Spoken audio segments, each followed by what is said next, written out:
Good morning, 12th day of 10K steps challenge. So ಎಲ್ರಿಗೂ welcome. ಇವತ್ತು 12ನೇ ದಿನ. 12ನೇ ದಿನ ಅಂದರೆ ನನಗೆ ನಾನು ಇಷ್ಟೊತ್ತು ದಿನ ತೋರಿಸ್ಕೊಂಡಿದ್ದೀನಿ 12 ದಿನವೂ. ಆಮೇಲೆ 12 ಡೇಸ್ ಡಿಸಿಪ್ಲೈನ್, ಆಮೇಲೆ 12 ದಿನವೂ ನನಗೆ ನಾನು ಪ್ರೂವ್ ಮಾಡ್ಕೊಂಡಿದ್ದೀನಿ. ಸೊ ಕನ್ಸಿಸ್ಟೆನ್ಸಿ ಅನ್ನೋದು ಮೋಟಿವೇಶನ್ಗಿಂತ ತುಂಬ ಪವರ್ಫುಲ್. ಸೊ ಎಲ್ಲ ದಿನವೂ ತುಂಬ ಈಸಿಯಾಗಿರಲಿಲ್ಲ, but today is harder one. ಸ್ವಲ್ಪ ಇವತ್ತು ಕಷ್ಟ ಅನ್ನಿಸ್ತಾ ಇದೆ.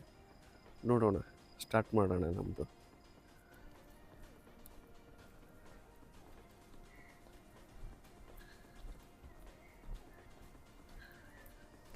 5000 ಸ್ಟೆಪ್ಸ್ ಆಗಿದೆ.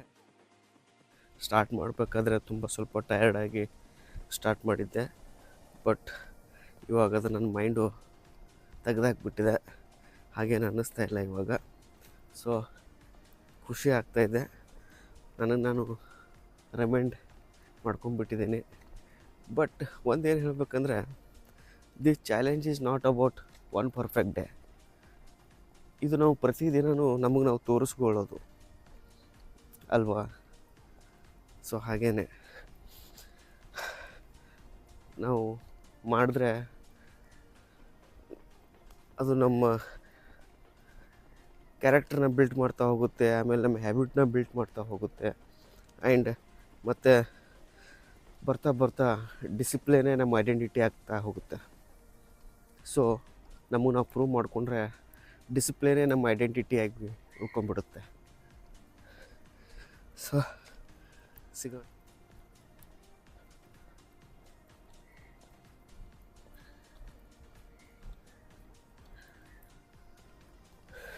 $8,000 ಸ್ಟೆಪ್ಸ್ ಕಂಪ್ಲೀಟ್ ಆಗಿದೆ.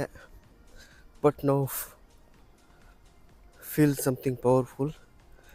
ಏನಂದರೆ, ಈ 12 ದಿನಗಳ ಹಿಂದೆ ನನಗೆ ಈ ಚಾಲೆಂಜ್ ಮಾಡೋಕ್ಕಾಗುತ್ತೋ ಇಲ್ವೋ, ಇಟ್ ಈಸ್ ಇಂಪಾಸಿಬಲ್ ಅಂತ ಅಂದ್ಕೊಂಡಿದ್ದೆ. But no I felt it's part of my routine. ಆ ಥರ ಆಗಿಬಿಟ್ಟಿದೆ. ಸೊ ತುಂಬ ಖುಷಿ ಆಗ್ತಾಯಿದೆ. ಯಾವಾಗ ನೀವು ಕನ್ಸಿಸ್ಟೆನ್ಸಿಯಾಗಿ ಇದನ್ನು ಮಾಡ್ತಾ ಇರ್ತೀರ, ಸೊ ಆವಾಗ ನಿಮ್ಮದು ಲೈಫಲ್ಲಿ ದಿನಾಲೂ ಒಂದು ನೀವು ಆ್ಯಕ್ಷನ್ನ ಫಾಲೋ ಅಪ್ ಮಾಡ್ತಾ ಹೋಗ್ತೀರಾ. ಸೊ ಆವಾಗ ನಿಮ್ಮ ಲೈಫ್ ವಿಲ್ ಬಿ ಟ್ರಾನ್ಸ್ಫಾರ್ಮೇಷನ್ ಕಾಣಿಸ್ತಾ ಹೋಗುತ್ತೆ ನಿಮ್ಮ ಲೈಫಲ್ಲಿ. ಸೊ ಮಾಡ್ತಾಯಿರಿ, ಒಂದು ಡೈಲಿ ಒಂದು ಹೊಸ ಆ್ಯಕ್ಷನ್ನ ಸ್ಟಾರ್ಟ್ ಮಾಡ್ತಾಯಿರಿ. ಅದರಿಂದ ನಿಮಗೆ ತುಂಬ ಒಳ್ಳೆಯದಾಗುತ್ತೆ ಲೈಫಲ್ಲಿ. ಒಂದು ಲೈಫು ಹೊಸ ಥರ ಟ್ರಾನ್ಸ್ಫಾರ್ಮೇಷನ್ ಸ್ಟಾರ್ಟ್ ಆಗೋಕ್ಕೆ ಶುರು ಆಗುತ್ತೆ. So see you in 10,000 steps ಆದಮೇಲೆ ಸಿಗೋಣ. ಫೈನಲಿ 10,000 ಕಂಪ್ಲೀಟ್ ಆಗಿದೆ. So day 12 completed. So day 13ನಲ್ಲಿ ಸಿಗೋಣ.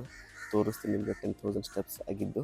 10,160. ಸೊ ನೀವು ಸ್ಟಾರ್ಟ್ ಮಾಡಿ, ಲೇಟ್ ಮಾಡೋಕ್ಕೆ ಹೋಗ್ಬಿಡಿ. ಡೇ 12 ಕಂಪ್ಲೀಟ್ ಆಗಿದೆ ನಮ್ಮದು ಸಕ್ಸಸ್ಫುಲಿ. ಸೊ ನಾಳೆ ಸಿಗೋಣ. ಬಾಯ್.